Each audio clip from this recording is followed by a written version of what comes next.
Okay, so today we're using the sewing machine, y'all. We're going to be making this spool thingy. Hey y'all, APG Jamie here, and y'all already heard me say today. What I've got are several scraps from when I was making quilts way back in 1900s, probably something. It sounds old like that, doesn't it? 1900s. Anyway, anytime I made a quilt and I would have little strips left over, I would cut them down to, what is that, like 1.5 inches, 2 inches maybe, by 4 or 5 inches strips, okay? And I thought, I'm going to use them. I don't have a whole lot of them. I have several, but it's not enough to make anything of blanket size. Nowhere near that. And I sew 2 by 2 together, 2 by 2 together. And I'm not being real careful of what color goes next to what. I'm just essentially trying my best not to get two of the same strips, same fabric together. And it is various fabrics. Some of this fabrics is left over from old clothing or scraps from other people, because, you know, I'm not picky, okay? Some of it's probably cotton, some of it's lightweight, some of it's heavyweight, some of it's blends, and it's just like whatever, y'all. Some of it's mostly not cut straight. You know, I was never a picky quilter. Just, you know, just saying. Piecing it together. My favorite part was actually doing the quilting, where you have, you know, the back, the batting, which is the fluffy stuff, and then you have the top that you've already pieced or appliqued or whatever you did, and you sandwich them together, and then you sew through all 3 layers. That was my favoriteest part, okay? So I really wasn't that precise on piecing, which gave you not straight corners and edges, but that's okay. It's perfect for me. Okay. So yeah. Any hootles. Every once in a while I'm getting a buzzing in my headphones. I hope that's not too annoying, because that stuff can be so annoying. Take it from me, I got the ringings in the ears, and sometimes it's louder than others. Oh, here's a slightly different view, y'all.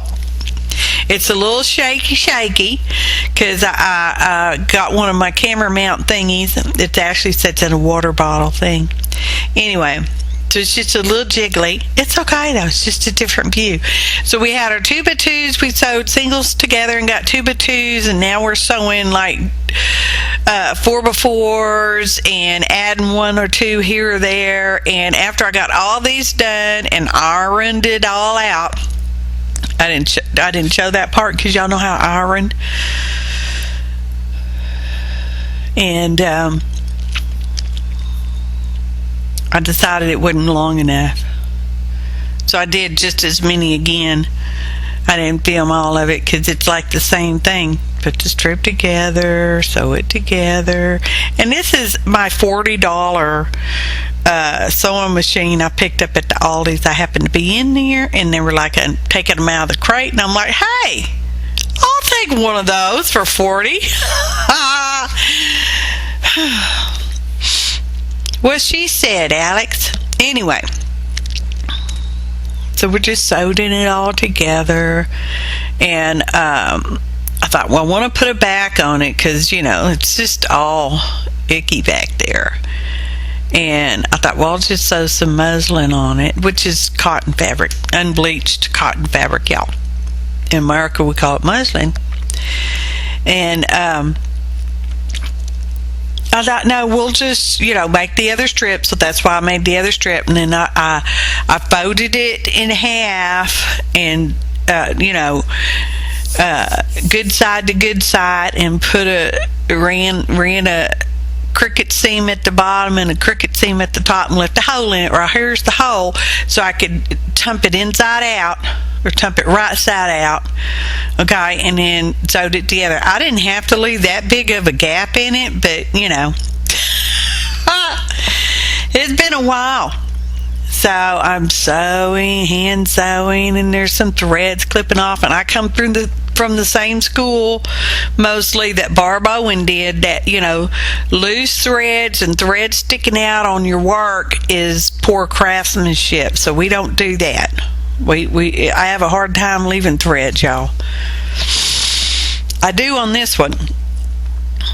Not them actual sewing up threads, but threads on purpose threads.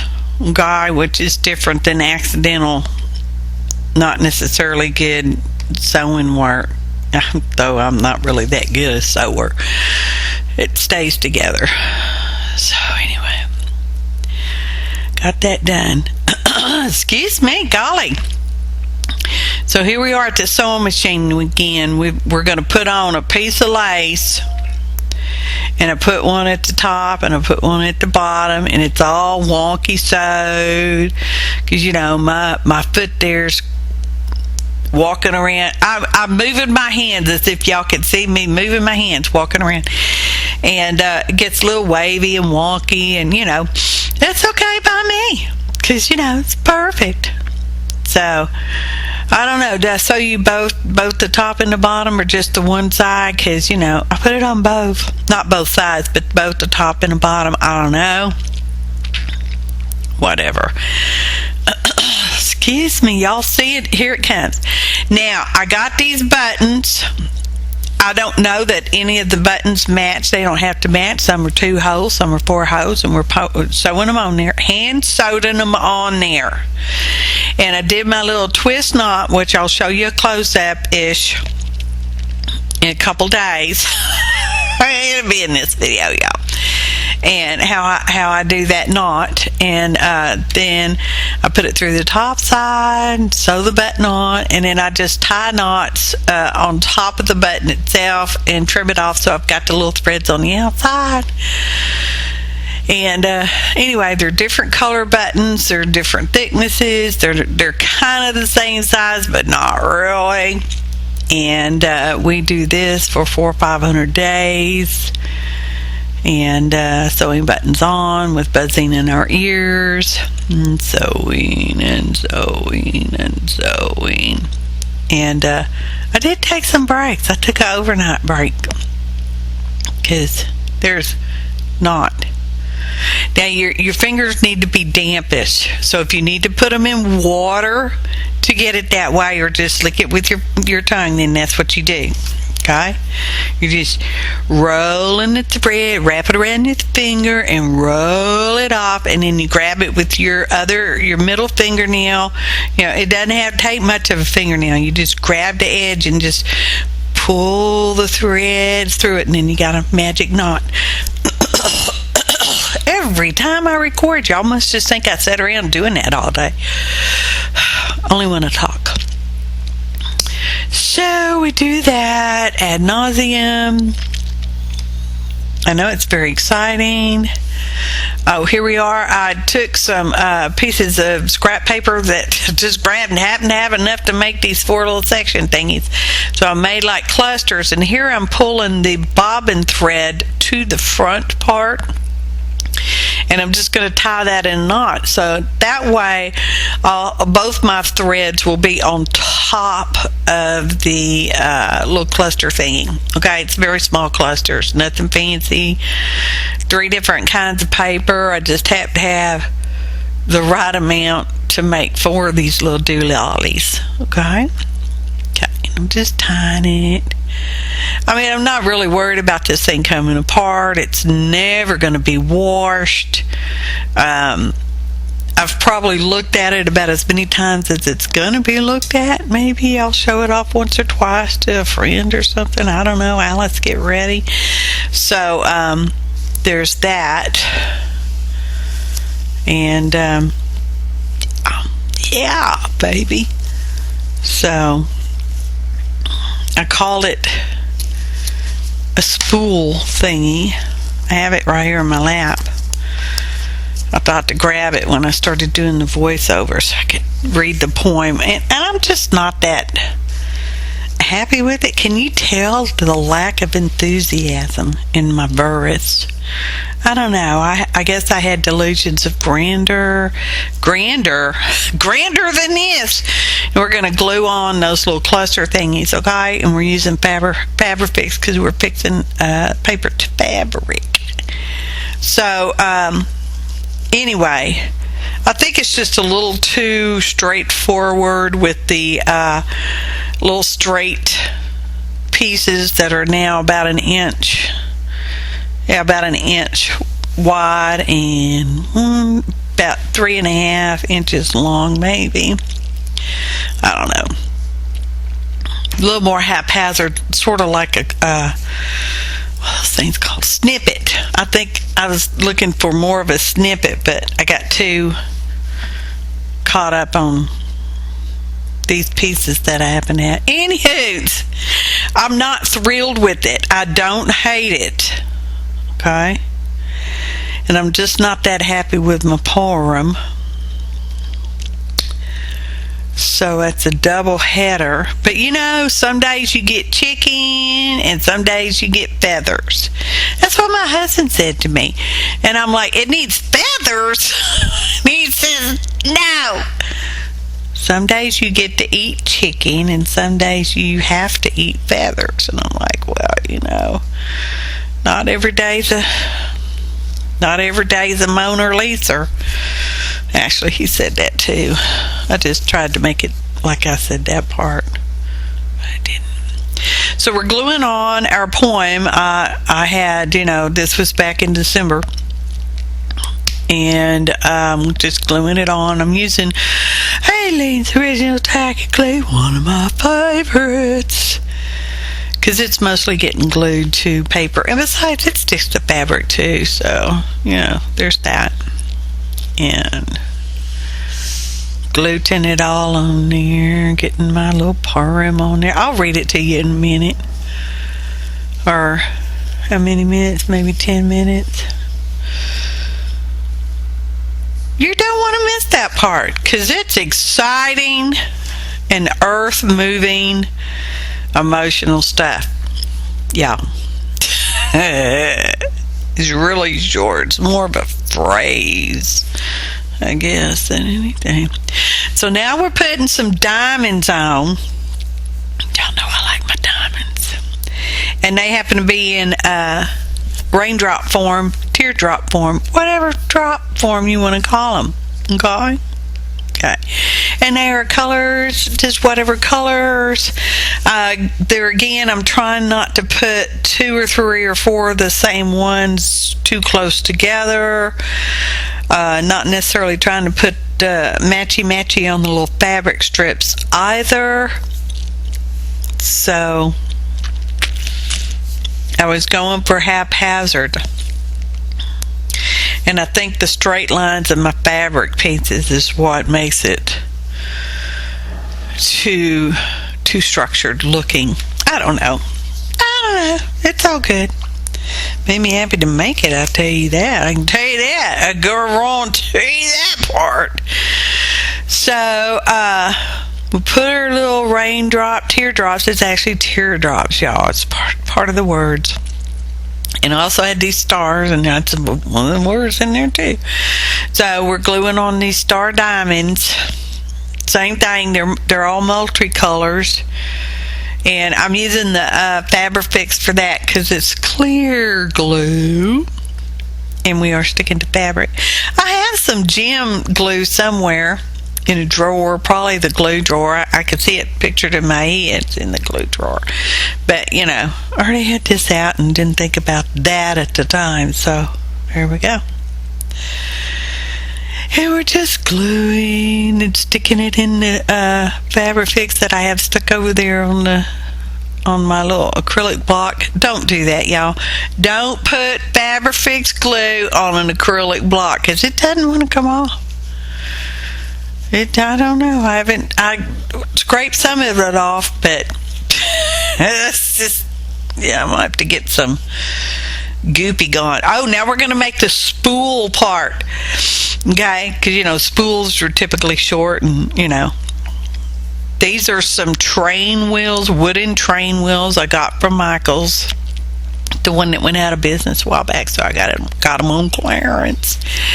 And we're drilling a really big hole in it. It's going to be the size of the dowel I'm going to use, and I'm going really slow, and I just started off pumping it and pumping it and pumping it just to get it started, because I don't want it to go all crazy. I'm just making the little hole just a little bit bigger for the dowel to stick into. Okay, don't anybody get all freaked out. Like I said, this thing's not going to be tremendously handled unless it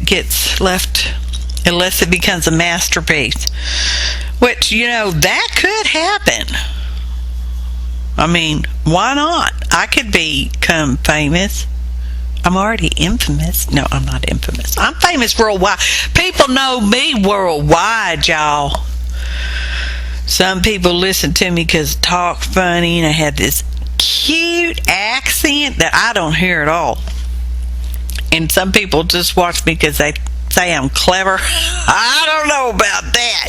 Just maybe a little more willing than some people to do something silly. Experimental. I like experiment.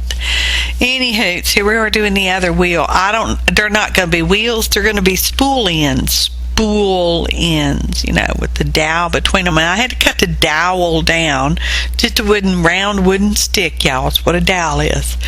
And I'm going to have to cut it down. And I didn't show that part because I was just, using a little wax saw.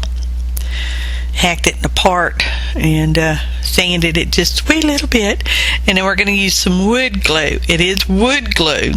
Okay, essentially wood glue is a PVA glue.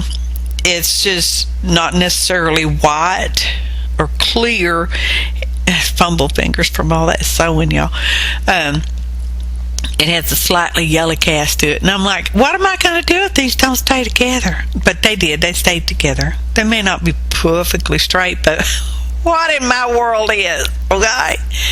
So we're using our Fabrifix, and we're going to put these here fibers on there. It's a long old piece of fiber. Eyelash trim. Y'all know I'm a sucker for eyelash trim. And I have a piece doubled up, and this is the two open ends, or the two not looped in. Whatever. The other end is looped. Okay, and we're gluing it on there. And I know it looks like it's going on top of well, it kind of is going on top of the purring part. Okay, and then we just do that, and then it has to dry. Seemed to take it for much like this video.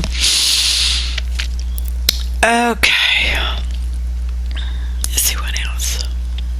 Oh, so while that was drying, we came over here and we painted our now it's a spool. See, it's a spool, a roly-uppy thing. I know it looks like a train wheel axle, tire wheel axle thing, but it's not. It's a spool. I say it's a spool, therefore it is spool. Okay, cool spool. And I was just going to put matte medium on there and leave it natural, and I'm like, no, let's just paint it black, because what the heck, Batman, we might as well. I mean, we're waiting for that glue to dry on our fiber ends over there anyway, so there's that. And about that little sewing machine I picked up at the Aldi's for $40. It's not great, but it's not the worst thing I've ever sewn on either. So there's that. And yeah, I have another sewing machine that I could have went and drugged out, but I didn't drug it out because I've been keeping this little one set up over there at the studio, over there on that little table. So I could just run stitches like, whenever I want to. And it does a zigzag, and it does like I think it's called a stretch stitch. I don't know. Barb would know, but she's not here right now. And it does a straight stitch. Did I say that already? And it does a zigzag, and that's essentially just all I ever really need. Just saying. So our spool is all nice and dry. Now we gotta sew our fabric strip on there, okay? So I tied one of them roll knots, and now and then it all got tangled up in a knot, and I'm like, well, just forget it. You know, like, shut the front door and we'll cut it off and we'll just start over, because, you know, ain't nobody got time for knots. Ain't no knots gonna mess us up. Well, that was an unexpected coughing. It's like unexpected yawning. I mean, you know, it just happens. For me, I think every single voice ever. Anyway, no bone folders were used in this. No heat gun was used in this. So we got that initially sewn on, and now we're going to go over it again. We kind of have rolled it over, and now we're sewing the fabric to the fabric instead of just wrapping thread around it, kind of, sort of. I had no clue what I was doing. I could have glued it on, would have been perfectly fine. Like I said, it's, yeah, not getting looked at pretty much a lot. In fact, I'll probably just put it in a box and stick it somewhere. I don't know. Could always end up in the art gallery. Could end up as a gift. One just never knows what they're going to do with the treasures they make out in their studio space. Just saying. Anywho, we're just sewing. This whole thing is pretty much sewing. I typed up and printed out the little phrase poem thingy. It just doesn't move me so much today as it did when I thought I had a masterpiece poem, you know. Something I could become, what, the poet laureate over? No. I've never had aspirations for that. I don't have many aspirations, if any. If any. There we go, rolling it up. I think we're done. Is it rolling up? It's rolling up, okay. We're getting there, people. Couple more hours. Okay, now clear off the desk. I'm like showing you, I tied on some little balls that have star-shaped glitters in them. Okay, now we're gonna roll it out. I'm like, yeah, look. I think this is where I'm like, I don't know if I like it so much, but anyway, made me happy to do it, so it doesn't matter. So now we're getting ready to finagle it, and it reads, "The heavens stitched by twinkling stars together, between marbles and moons. Those very stars mend the darkness together. Of many hearts, of many minds, with threads and tears together, a galaxy of our world was made by threads and tears." Ta-da! That last word's not in the actual phrase point thing, so ta-da, more ta-da, ta-dum, ta-dum, ta-dum. Montage. I appreciate each and every one of you, your valuable time, okay? Because when you use it like this, it's not wasted, okay? I appreciate your thumbs up. Did I say kind comments? Well, it's true. I do appreciate your kind comments. Your shares, your subscriptions. Look at that. Ta-da! Thanks for watching, and happy arting, y'all.